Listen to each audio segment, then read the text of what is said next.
It began on a bustling morning at Ninoino International Airport, where crowds hurried between gates, loudspeaker announcements echoed endlessly, and the sound of rolling suitcase wheels blended into the city's modern pulse.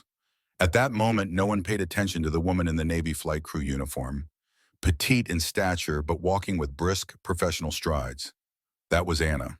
The dark blue blazer on her was neatly pressed, the golden pin on her lapel glinting under the airport lights. To those around her, she was just another flight attendant, polite, composed, discreet. But what no one knew was that this 38-year-old woman from Singapore wasn't an ordinary employee. She was the current CEO of one of Asia's largest airlines. And today, Anna wasn't arriving in a sleek business outfit, flanked by assistants and security detail. There were no cameras, no grand entrance. Quietly, she had put on her old crew uniform and stepped into a fateful flight for one reason only: to witness the truth. She wanted to understand what was truly happening inside her organization, from within, at a level no report or dashboard could ever touch, human to human. Anna was private by nature. In meetings, she listened more than she spoke. With employees, she never relied on authority to make an impression. But that didn't mean she wasn't tough. In the airline industry, where time is money and lives are suspended in the sky, Anna always chose what was right over what was easy. As she made her way toward Gateway 21, Anna offered a gentle smile to an older passenger struggling with her e-ticket. "Let me help you scan that," she said in clear English, tinged with the distinct accent of a Singaporean. The woman nodded her thanks without giving Anna a second glance, just assuming she was a helpful flight attendant. Anna didn't mind. She was used to being judged by appearance.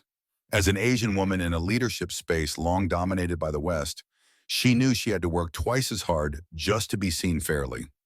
As she walked past the VIP lounge, she overheard laughter from a group of passengers, well-dressed, confident, voices laced with condescension.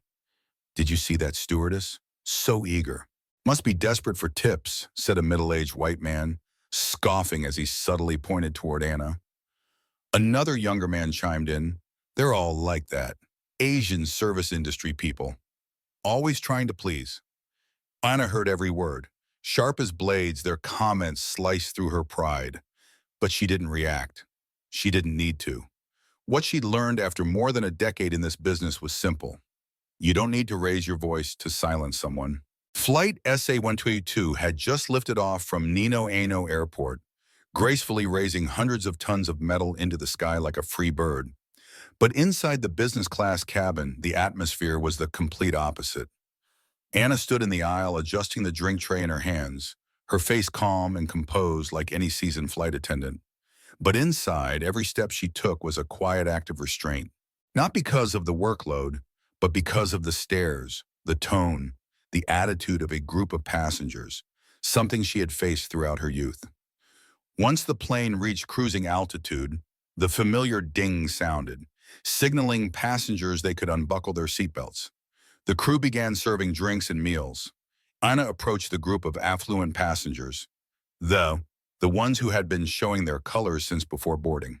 "Madame, may I offer you a glass of wine or champagne?" she asked the woman in the Chanel dress, clutching a Hermes bag, her blonde curls styled to perfection like she had just stepped off a runway. The woman didn't even look up. She gave a faint smirk. "Oh, you're back.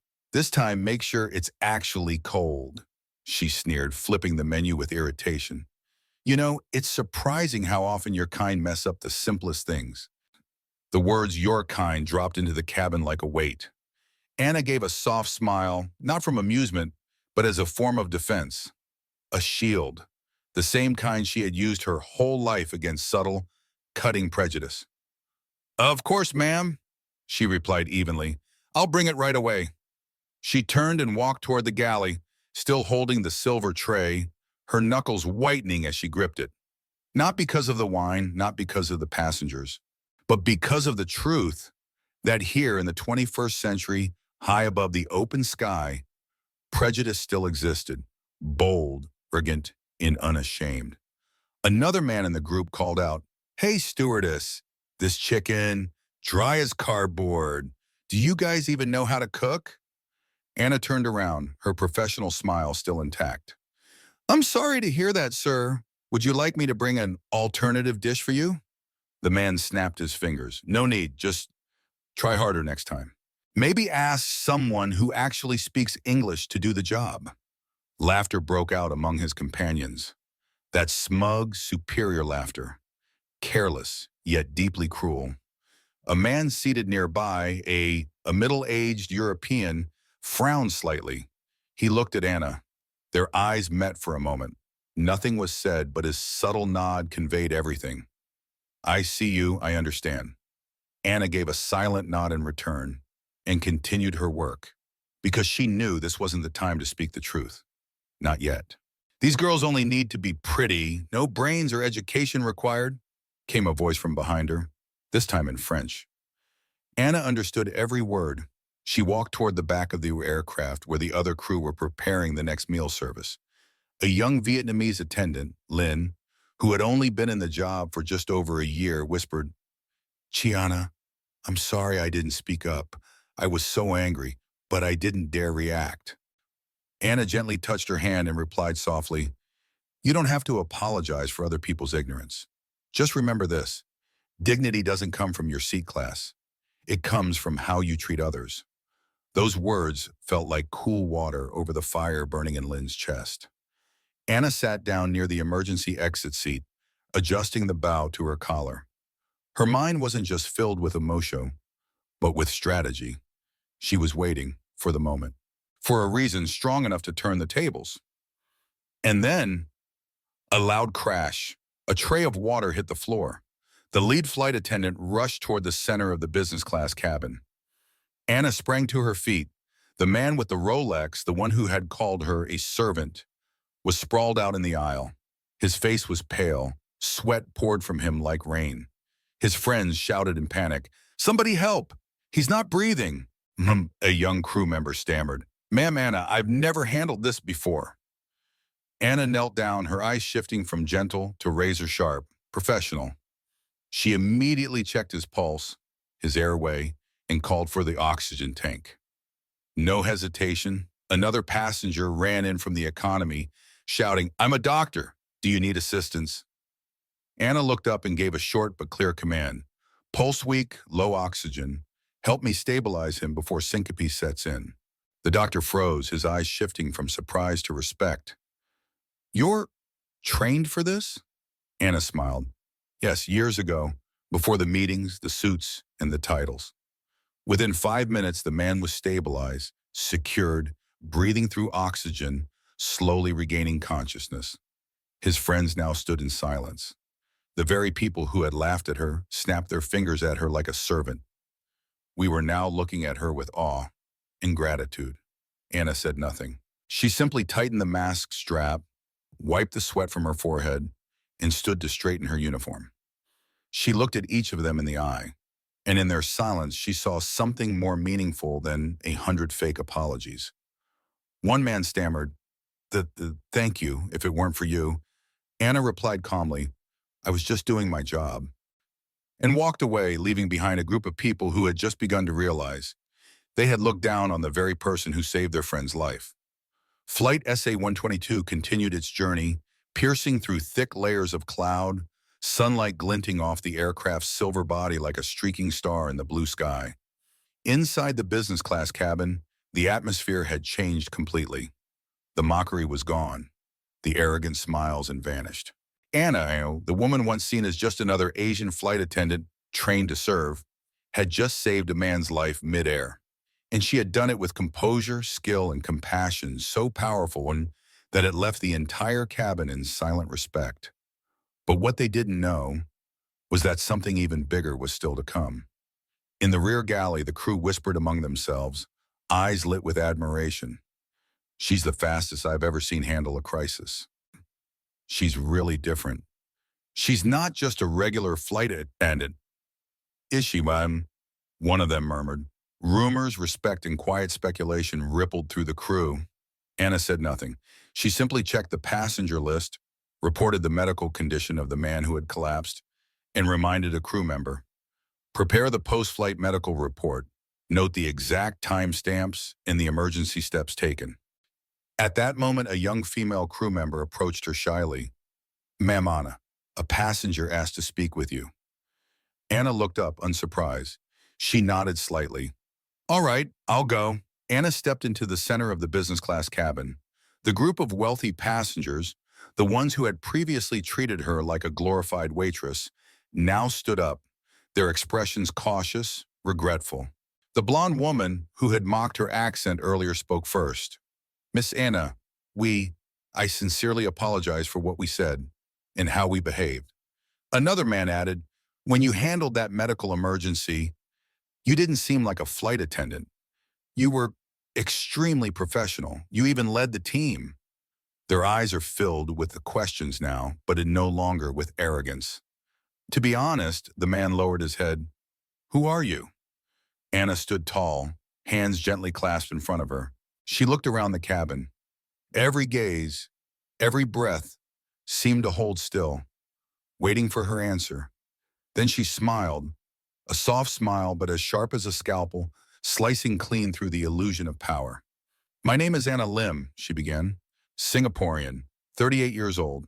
I once wore this uniform when I was 23, a junior economy class flight attendant working endless red-eye routes. But today, I am the CEO of South Asia Airways." Silence fell across the cabin. 1 second, 2, then 3. A breath escaped, then a stunned, "What?" from one of the men. The wine glass in the blonde woman's hand nearly slipped. "You're the CEO," she stammered, her face turning pale. Anna nodded, not with pride, not with superiority, just the calm confirmation of a fact. "And I flew today, wearing this uniform, to truly understand how passengers treat people on the front lines of service. Not through reports, not through assistance, but with my own eyes, ears, and heart." Her words landed like a massive mirror, held up for every one of them, reflecting who they really were. The man whose life she had saved slowly sat upright, his voice trembling. "Thank you for saving me. And I'm sorry. I'm truly ashamed." Anna walked over, gently placed a hand on his shoulder. "I don't blame you. A stroke can happen to anyone. What I hope is that this won't be the only thing that wakes people up." The blonde woman beside him, eyes now swollen and red, spoke softly. "I was wrong. I judged people by their skin color, accent, and uniform. You showed me that's the worst kind of ignorance." Anna didn't respond right away. She turned to the rest of the cabin, all quietly watching. "I'm not saying this for applause or admiration. I just want to remind you, at 30,000 feet, we are all the same.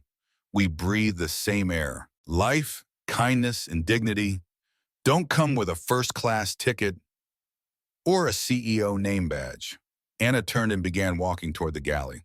But then applause broke out behind her, unexpected. One by one, from business class to nearby economy seats, passengers stood up and clapped. Not the kind of clapping reserved for landings, the kind that happens when something deeper awakens. A middle-aged European man spoke out loud. "That, ladies and gentlemen, is leadership." A little boy traveling with his mother looked at Anna and said softly but clearly, "Mom, she's like a superhero." After Anna revealed her identity as CEO, the business class cabin fell into stunned silence. No more laughter, no more finger-snapping commands, only an atmosphere thick with shame, stillness, and awakening. But this wasn't the end. In fact, it was just the beginning of a lesson those once arrogant passengers would carry for the rest of their lives. The woman in the designer blouse, once smug with her billionaire background, now sat with her head lowered. Her bold red lipstick was reduced to a smudge on an abandoned wine glass. Beside her, the man with the $1 million watch, the one who had nearly died of a stroke, still hadn't recovered. His hand clutched the armrest. His eyes were red, not just from physical shock, but from the collapse of an entire worldview. "We were wrong, so wrong it's hard to believe," someone whispered. "We looked at her like she wasn't worthy of respect, when she could have fired all of us if she wanted to." The woman muttered, but this time to herself, She didn't need power to command respect. She has something money can't buy, dignity. The group of passengers quietly huddled. No one needed to say it out loud. They all knew what they had to do, not to win favor, not to save face, but because of the heavy weight in their hearts, real remorse. The man who had mocked Anna's accent spoke first. We have to do something. Not just say sorry, we need to act. We represented a broken mindset, and now we have to break it. The woman nodded. This flight can't end without leaving something good behind. Together they came up with an idea, a thank you card, handwritten, from the heart. A donation, not anonymous, not flashy, to a foundation supporting flight attendants and airline workers from Southeast Asia, especially those who face discrimination because of their skin color, language, or background. The small card passed from hand to hand within the group. Each person wrote a few lines, not poetic but honest. We were wrong to believe that politeness was a server's duty. In truth, it's the highest form of compassion, and we were the ones who lacked it. Thank you for not turning your back on us even when we disrespected you. We now understand arrogance blinds people, but humility opens their eyes. Attached to the card was a wire transfer receipt, $50,000 USD, donated in the group's name to Voices in the Sky, an NGO that protects the rights of Asian female flight attendants working for major airlines around the world. Before the plane landed, the entire group walked to the galley, where Anna was finalizing the end-of-flight report. The woman in the designer outfit, her bold lipstick is now long gone, stepped forward, holding the small card in both hands. Miss Anna, this is our apology, not because of your title, but because of what you've done, and more importantly, because of what we failed to do. Anna took the card, read it slowly, then nodded. Thank you for the change, she said softly. I don't need praise. I only hope that after this flight, you'll remember everyone deserves respect, even if they're not wearing a CEO badge. A young flight attendant nearly burst into tears. A German passenger snapped a photo of the moment and posted it online with the caption, "Respect is not a title, it's a choice." When the plane touched down and the pilot gave the usual words of thanks, something unusual happened. The passengers didn't just clap for a safe landing, they clapped for Anna. The petite woman from Singapore, once was mocked for her accent, was now being thanked with bowed heads across the entire business class cabin. The boy who had watched everything turned to his mother and whispered, "Mom, she's not just a CEO. She's what I want to be when I grow up." The flight came to an end. The aircraft's wheels slowed and touched the ground with a perfect landing.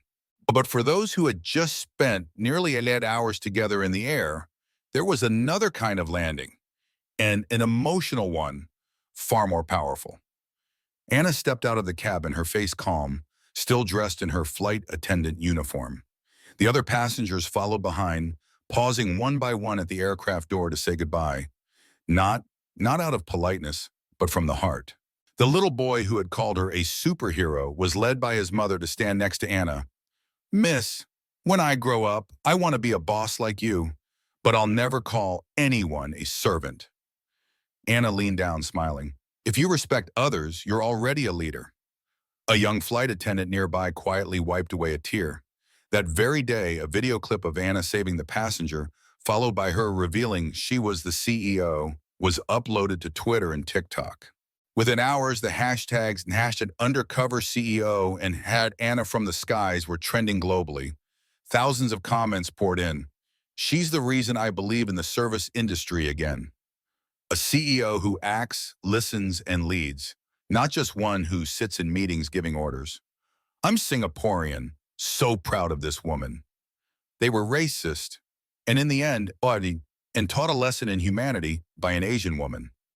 Across HR forums and leadership platforms, Anna's story became a benchmark case study. Lead with your heart, not your title. When Anna returned to headquarters in Singapore, every employee, from receptionists to executives, stood and applauded as she entered. Not because she was CEO, but because now they knew she was the kind of leader who would stand up for them, understand them, and never treat them as beneath her. A technician once criticized her for not speaking fluent English, approached her and shook her hand. "Thank you for speaking up for people like us, even though you didn't have to." Anna smiled. "Exactly because I didn't have to. That's why I had to." That sentence was later printed on a banner hanging in the main hallway. True leaders step up not because they must, but because it's right. CNN, BBC, Channel News Asia, The Straits Times, all reported on the Singaporean CEO who went undercover as a flight attendant to audit company culture and accidentally ignited a global conversation on discrimination. An interview followed that same week. The reporter asked, "Do you think you made them feel remorse?" Anna looked directly into the camera without blinking. "I don't care about remorse. I care about change. And if just one of them bows their head to thank the person serving their breakfast the next morning, then I call that a success." Just 1 week later, a campaign swept across the airline and service industries. See the person, not the uniform. Major airlines pledged to hold workshops on cultural awareness and respect for frontline workers. They called it the Anna Response. From what seemed like an ordinary flight, Anna, a 38-year-old CEO from Singapore, had unintentionally sparked a wake-up call. She didn't raise her voice through media. She didn't need banners or loud statements. She simply did what anyone could do, if they had enough patience, kindness, and courage. This time, she wasn't in uniform. Just an ordinary Asian woman, backpack on her shoulder, hair neatly tied back, holding a book titled, "Respect is Leadership." And then she turned, looking into the camera, as if whispering to the viewer, "I don't need anyone to remember my name. Just remember, even the smallest act of kindness can rescue someone's worst day." After the story that shook social media and the press, CEO Anna thought things would settle down. But she was wrong in the best possible way.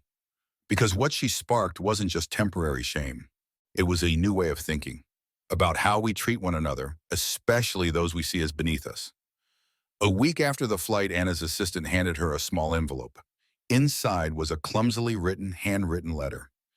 "Dear Miss Anna, that day I saw you cleaning and smiling at adults, even though they were really mean. I don't understand why kind people get looked down on. My mom said you're a director. When I grow up, I want to be a director like you, but I'll always pick up trash if I see it on the floor." From Josh, 8 years old. Anna let out a soft, deep smile. She didn't need another headline. She just needed one child to understand what was right. Anna's actions set off a ripple effect that no one could have predicted. A university in the UK launched a new course titled Leadership Beyond Titles, using Anna's story as its opening case. A restaurant in Tokyo put up a large sign, "Don't call them waitstaff. They are the soul of your experience." A company in New York officially changed the title janitor to environment manager. No one coordinated it, but everyone changed because one Asian woman stood up at the right moment, not to lecture, but to save someone. Soon after, Anna was invited to speak at a private summit of top Asian CEOs. No flashbulbs, no media, just billion-dollar leaders sitting silently, listening to a 38-year-old woman tell the story of one extraordinary flight. She didn't talk about restructuring plans or present Q4 growth. She told the story of a man who nearly died and of people who nearly lost their humanity. And then Anna ended with one sentence. "I don't need my employees to love me. I need them to believe that if something happens, I'll be the one who stands first and the one who's also willing to kneel." The boardroom fell silent for a few seconds. Then applause erupted. Not polite applause, but the kind that comes from hearts that have been touched by something real. The following month, Anna flew to Tokyo on business. Once again, she passed through Changi Airport, neat, understated, just as always. But this time, something was different. A security officer recognized her. He didn't say much. He simply stood up, bowed, and whispered, "Thank you for helping us be seen differently." At the check-in counter, a young woman smiled when she saw the name Anna on the boarding pass. "You're the reason I chose to work in service."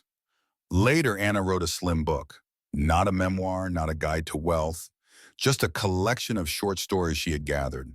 From flight attendants, from passengers, from the smallest people in the system. The book carried just three simple words on its cover. I see you. That flight didn't just land at an airport. It landed in the hearts of millions. People who had once lowered their heads after being judged for their skin color, their voice, or their uniform. Anna's story is a quiet reminder. You may not be a CEO. You may not wear the finest uniform, but you have the right to be respected simply because you are human. And if you are someone with even a little power, ask yourself, have you ever bowed your head to truly listen to a security guard? Do you know the name of the cleaner at your workplace? When was the last time you said a real thank you to the person who served your coffee? If you've read this far, thank you for your time. Please share this story if you believe respect needs no reason. It is a standard, not a reward. See you again on another flight, one where kindness is always allowed to board.